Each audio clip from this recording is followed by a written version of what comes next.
उन्हाळा अजून सुरू पण नाही झाला तरी पण इतकं ऊन लागत आहे की भयानकच.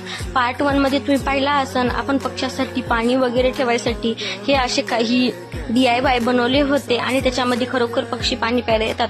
पण ज्यावेळेस पक्षी पाणी प्यायला येतात त्यावेळेस माझ्या हातात कॅमेरा नसतो ते शूट करायसाठी. पण एक ना एक दिवस मी तुम्हाला ते शूट करून नक्कीच दाखवेल. तर ना आपण जे DIY केले होते का आता माझं ते रोजच काम बनले, त्याच्यामध्ये जाऊन मला पाणी टाकावेच लागते. हे करून मला कोणत्याही प्रकारचं पुण्य कमवायचं नाहीये, परंतु माझ्या मनाला समाधान भेटते, थोडंसं चांगलं वाटते. माझ्या आधी हे काम माझी आई करत होती. म्हणजे जे मोठा बाऊल आहे ना त्याच्यामध्ये पहिला आई पाणी ठेवत होती. तर आईचं बघूनच मी हे शिकले.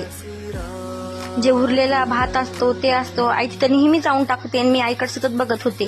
मग तेच बघून बघून मी पण शिकले. आणि बादल एवढ्या जोरात भुकत होता, मी म्हणले याला काय झालं जाऊन बघावं. त्याला पण तहान लागली होती, त्याला पाणी दिलं त्यानं फटाफट पिऊन घेतलं. आजसाठी एवढंच, भेटूया उद्याच्या ब्लॉगमध्ये. बाय.